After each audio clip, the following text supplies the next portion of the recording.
The National Video Game Museum is a collection of the history of video games presented in an interactive format. Not a lot of fun to just look at things and read about them. You have to be able to play them, get involved, and actually learn the history as you play. So as you go through, you'll see everything has an interactive component. So this was actually a surprise date for him. Yeah. He had no idea that we were coming because video games are really important to us.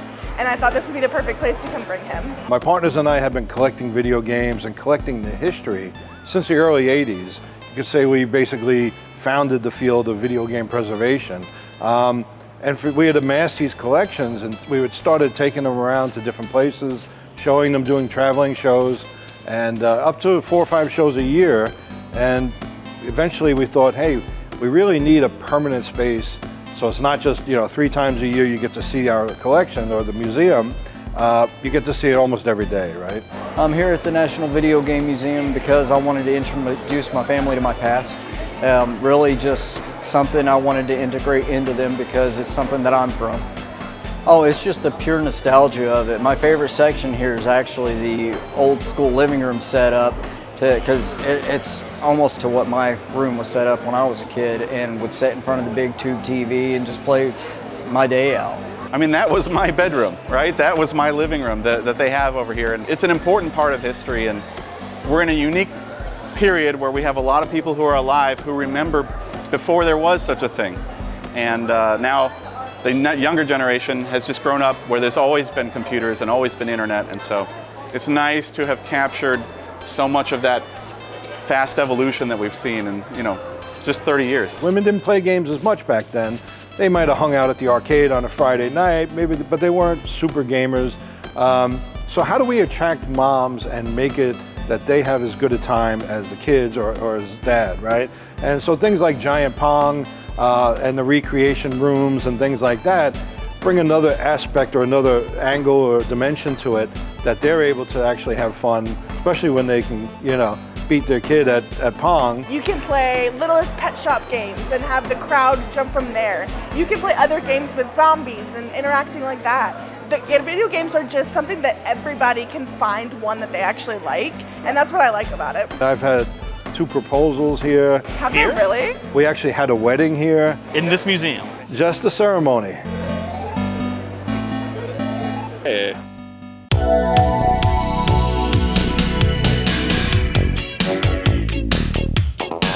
I'll never forget my mother, to the day I opened this museum, would say, "Are you still playing those stupid video games?" And I'm like, yeah, but there was a stigma to it. And it's funny because even today that it's become so mainstream, everybody plays games. I still feel personally, and maybe it's just because I dealt with that stigma growing up, but I still feel like that sometimes it's looked down upon, that it's not a serious industry or serious thing, which couldn't be further from the truth. I think the one thing that made it really special for me was just playing console games, because that was what really opened up my whole perspective of just like getting to interact with new people, talk with them, and like bond over games that we both loved growing up as kids. Who doesn't play a quick game on mobile, on their phone or a iPad, or go out to a barcade or at home has a console, right? It'd be hard pressed to find someone who didn't play. I mostly play with my nephew, the gentleman that I brought here with me today, but Black Desert Online, some of the newer Call of Duties. There's something about interacting with puzzles, interacting with environments. I think the act of discovery of what's new and what's around the corner, and then the act of relating with other people. In psychology, we would say it's self-determination theory of seeking mastery, of getting better at things, seeking autonomy and the freedom of expression that we have within the game, and then seeking relatedness to ourselves, to other things, and to other people. So that's kind of how we frame it. They're just entertaining. Yeah. That's basically all there is to it for me. We love video games so much because of the entertainment value. Today, video games are like movies. So sometimes you'd see something on screen, you might not even realize at first that it's not an actual video of something, it's a game. And so it's opened an avenue of entertainment that really has taken on another level. It's an escape from reality. For some, life can be pretty mundane. So to go into a fantasy world, be it a first-person shooter to going and killing dragons or whatnot, it's just, there's something for everybody. I can never see myself not wanting to like come home from a day in game. Like, it's a way to relax, it's a way to calm down, it's a way to play in a different universe, to play any character that you want to play. And I can never see myself wanting to not do that. It would just be very out of character for us because it's been incorporated into our lives at such a young age that we can't really see ourselves parting from it, like at any later year in our life. Video games definitely inspire kids or sometimes even adults to look at that as a career choice or a career path. What's cool is there's so much out there now.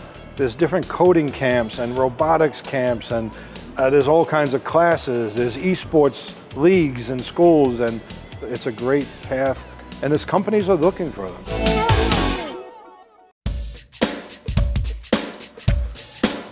Hi, welcome to the National Video Game Museum. Let me give you a little inside tour of what we have here. As soon as you enter the National Video Game Museum, you're greeted by a bunch of your friends. These represent some of the most iconic figures in video game history. So obviously Donkey Kong in the back, Pikachu's hanging out up top. We got Mario, we got Sonic, we have Mega Man, and we have good old Pac-Man. Next, we go back to the beginnings of the industry here. And one of the coolest things we have is this replica called the Brown Box. So this is the very first video game console ever made, designed by a gentleman named Ralph Baer. He was considered the father of video games. Now the original is in the Smithsonian, but he handmade a bunch of replicas for a bunch of friends, museums, things like that, and we were lucky to have one here.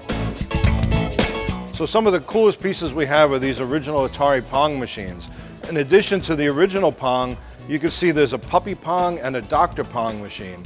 And these are really rare items. They were only designed to be used in doctor's offices, so if you're waiting an hour to see the doctor, you might not be so mad if you were able to play Pong and pass the time. Now, a quick story on Puppy Pong. It was originally designed with a red doghouse and Snoopy on top. And it was called Snoopy Pong, actually. But when they went to Charles Schultz to get some licensing, I guess they wanted a little too much money, and alas, no more Snoopy Pong, and we have just generic Puppy Pong. So you might think this was a regular Pong machine here at the museum, but if you look closely, it's actually a giant replica of the original home Pong game. And we were fortunate to have some incredible people involved in its design. And you can see big steering wheel sized controllers, plays just like the original Pong, and it's also flanked by two of the earliest arcade machines that came out of Atari. You can see the futuristic computer space over here, and then an early design for Space Race. Both of these arcade cabinets have that futuristic fiberglass, almost look like lunar modules. Another interesting aspect that we have at the museum is the artwork. So check out this wall right here. You can see it's loaded with all your favorite video game characters representing different eras in history. And what's fascinating about this is there's no decals. This is all hand-painted artwork. We hired a lot of artists to help design the museum and design those backdrops. Now this entire wall was done by one woman. Her name is Anna Terry, and she's just an amazing talent. Of course, we don't make it easy for anybody, so we put up the counters and the TVs first, and she was up on a scaffold reaching out. I don't even know if I could reach that far, but she was painting by hand, and you could see a lot of her art throughout the museum, along with 4 or 5 of the other artists that we had designed with. The fun part of the museum is that it's all interactive. Everywhere you go, there's something to pick up and play. And as you can see here, just plop down and have a game of Bubble Bobble, or maybe you want to play Pokemon Stadium. And the games will change. You know, we have a rotation that goes through it. But again, a lot of fun to just sit down and relive those old days. The museum is very interactive, but video games wouldn't be interactive without controllers, right? So here's some of the controllers that have come out over the years, and you can see all different flavors.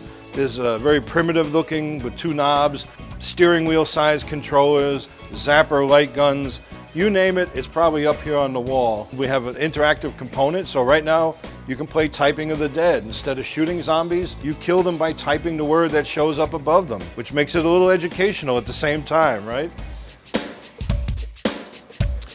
So this is not our gift shop when you come to the museum.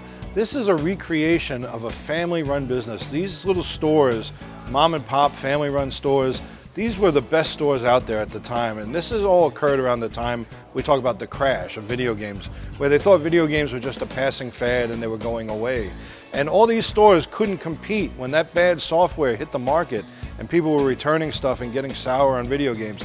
They couldn't compete with Walmart and Toys R Us, so most of them went by the wayside. But this is what that store would have looked like maybe as it was going out of business, store closing, just trying to move all the remaining inventory. And we talk about bad games, let's talk about this guy down here, E.T. So anybody, even if you're not into video games, you probably have heard that E.T. was responsible for the death, or almost death, of the video game industry. And while I'll never defend E.T. as a good game, I have to tell you it's not the real reason. It was really about overproduction, making too many games for the amount of market share that there was. And while E.T. was a key player in that bad software, it certainly wasn't solely responsible. There's a lot of other culprits and other companies that were part of that. And so you think about video games from that time, and we talk about a small market segment. Think about today, and I don't know if you know this, but video games, the industry, is bigger than movies and music combined. So think of these two juggernaut industries, right? The movie industry, the music industry, and how they've shrunk down, and now video games themselves are billions of dollars. So around the same time that the video game crash was happening, there was this shift to computers. The price of memory had dropped, and computers that were once $1,000 were now $400 or $500, right? So I always like to say the smart kids at the time, and I was one of them, hey Dad, you know, you get a computer and you can do your taxes, right? Mom, we have programs for recipes and this and that, and let's get the word processor, I'll do my homework. But guess what? Computers were the best video games out there, right? Let's take a look at this computer right here. This is a TRS-80 Model 1. It has 4K of memory. So that's 4,096 characters that you have to make a program with. Today, your text messages are bigger than that, right? And so think about this big computer, and how many of these would fit into a little stick that you have in your pocket that has a, 500 gigabytes or whatever, and it's just mind-boggling how much we've shrunk that technology. So the TRS-80 Model 1 came out in 1977 from Radio Shack, who was a big name back then for computers, electronic components, things like that. But again, very primitive, not much graphic capability, so a lot of the games that you would play had to be loaded off a cassette, and they were very primitive. Again, a lot of those text adventure games. There was some graphics capabilities, but again, nothing like today that we know. Here's a cool item that never came out. It's called the Atari MindLink, and it was designed for you to read your brainwaves. So you would put this visor on, and you would just have to think left, and you would go left or right or fire. And obviously it didn't really work. So that's why it's in our case here on display. There's only a couple of prototypes of this still around in existence. And let's show you some more, and we get into our VR section here. So we come around and take a look at the Power Glove. And when we talk about virtual reality, we just talk about anything, not necessarily putting on a helmet, but anything that brings you more into the game. And the Power Glove certainly had that effect that you felt like you had greater control of the game.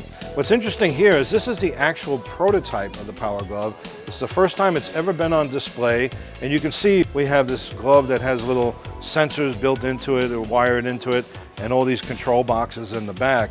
Now you're going to get in there and control everything with your robotic arm. So one of the great things about video games in the early days, it was a family event. So keep in mind, we didn't have TVs in every room of the house. So the living room became the play place. And it started with the early Pong machines, and then when the consoles, Atari and television came out, this is where everybody gathered to play video games. And kind of got away from family game night being Scrabble and Monopoly. Now suddenly it was all about video games, right? And we recreated one of these scenes, we call them scenes out of time here at the National Video Game Museum, where we like to show what that room would have looked like. So this is kind of a late 70s holdover into the early 80s, what the family living room would have looked like. The couch, the table, TV, this giant VCR that looks like it's about to lift off into space. And of course, what living room's complete without the velvet matador and the dogs playing cards. After that period of time, we got into the 80s and into the mid-80s, and this is what video games kind of transformed from the family event into a more secluded thing. When kids were able to have a TV, a small TV in their room, it became a little more isolated. So this is a recreation of that mid-80s bedroom, what it might have looked like. You can see we have the Nintendo over here and playing Duck Hunt or Mario Brothers. And the great thing about this that people love is they get to dig through the drawers, and it's loaded with all kinds of stuff. Over here, if you look, we have some comics. Well, nothing there. Here's some more magazines, E.T., storybook. And all these drawers are meant to be opened up and see the memorabilia inside. And of course, great movies, Ferris Bueller. Take a look at our albums. This is that consummate 80s bedroom. And that all leads us up to our recreation of an 80s arcade. And our arcade here is called Pixel Dreams. And an interesting thing about arcades back in the day is this was our social setting. So on Friday and Saturday night, you were at the arcade. Even if you weren't a gamer, you were probably hanging out at the arcade with your friends.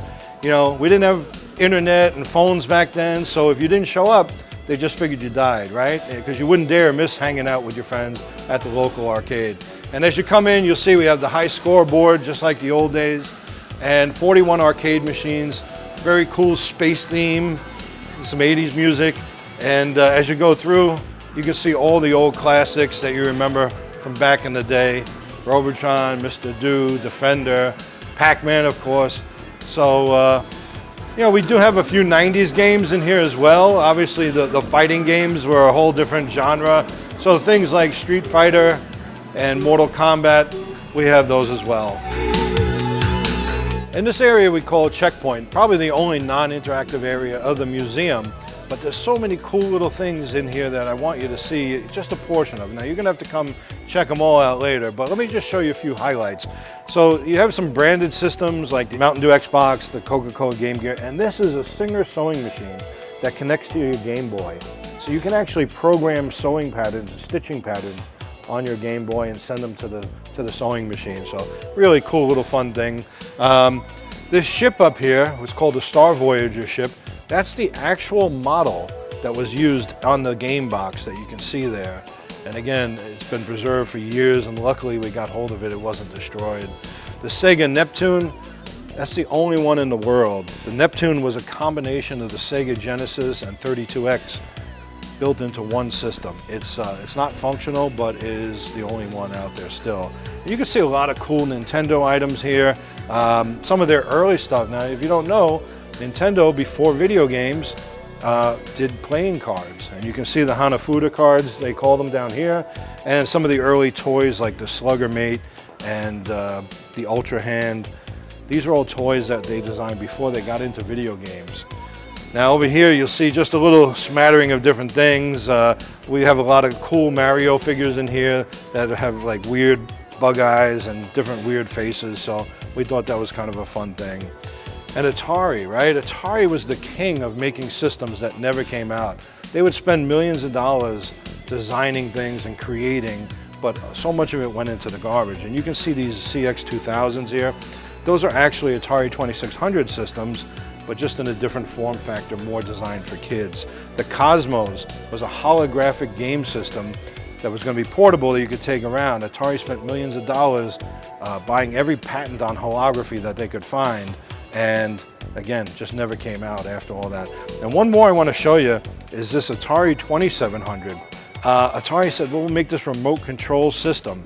And the problem was it wasn't really remote control, it was radio controlled with a distance of about 100 feet. And the system only knows that this frequency is a left controller and this frequency is a right controller. It doesn't know that those two specific controllers go with that system. So any controller would work on any system. So if you had two of those systems in your house, you'd be interfering. Or imagine an apartment complex where you might have 3 or 4 living rooms within 100 feet. It would be total mayhem and chaos, right? Let me show you one more item. We jump over here, and this is called an RDI Halcyon. And you can see, we talked about Laserdisc before. There's a Laserdisc. And the Halcyon was a home video game system that used Laserdiscs. It was designed by one of the guys who worked on Dragon's Lair. And he wanted to bring that experience home. You can see there's a little touchpad and a microphone and this big unit here. The problem is this thing cost $2,500 back in the early 80s, right? And nobody bought it. And so unfortunately went by the wayside. We think there's only 7 or 8 functional units still in existence. When the founders of the museum were conceiving the different installations, they had this idea, so it was their idea, of creating a mosaic out of Rubik's Cubes. So these are 660 actual physical Rubik's Cubes. And so we picked first Ralph Baer and then Keith, and their histories and their significance are documented in these videos. But they were early pioneers in the video game industry who have passed away. So we decided to pick a picture that would be appropriate of theirs, and then I wrote a custom program to digitize their picture into the colors of the Rubik's Cube. And then we printed out hundreds of sheets, and we had a bunch of graduate students come in and solve cubes and stack them in. And one evening, just a whole bunch of pizza and some willing students. Everyone shows up, solves cubes, and in one evening later, we've got a different configuration. So we'll change it every so often when we feel like there's someone who needs to be honored. It was a really fun project. We created the National Video Game Museum Scholarship Fund to award scholarships for kids, and we're growing it, and it's open to high school seniors. One of the scholarships is a Women in Technology that is open across the U.S., and it's funded by a friend of ours. Her name is Amy Dansby, and she epitomizes women in gaming. She is such a techie and just loves inspiring young women to get into gaming and to get into the tech creation, whatever. So she sponsors that particular one. There's 4 of them. One is a Frisco resident, because obviously we're here in Frisco. One is a Texas resident, so anywhere in the state of Texas. And then Texas Title I, so a Title I school in Texas, you can apply for that. And actually, I don't want to just officially announce it yet, but we're talking with Gearbox about a 5th scholarship now that they're going to fund. The kids in kindergarten or home, they have tablets, they're playing, they're creating. There's so much out there. It's a great path, and these companies are looking for them. You know, I know like Gearbox Entertainment, which is right here in Frisco, they're always looking for programmers that can do stuff. So it's a definitely it's a good career choice. The guys who started the museum were so deeply passionate about games and the history of games, and this is their personal collections that they merged to create this. There's all these organizations that are preserving books and film and you name it. There needs to be that legacy, and unfortunately the industry went too long without preserving it, and so much of that is lost today, just lost to eternity. So that's a real shame that so much of that has gone by the wayside. That passion you can see on every piece of wall. Every inch of space is covered in love. And so it's clearly not just a museum where people put things to look at. It's hands-on, highly interactive, and it's just dripping with love. And so for me, that's the most special thing about this, is it's bespoke, built by hand from the ground up with nothing but love and sweat. And you can just really tell how much love is in the industry by all the people who contributed to the museum. We are looking into the future, to the next generation of the museum that could potentially be 50 to 60,000 square feet, research libraries, all kinds of additional attractions. Basically this little Disneyland of video games that we want to create. So we're in the initial talks and concepts of that. So we'll hope for the best with that.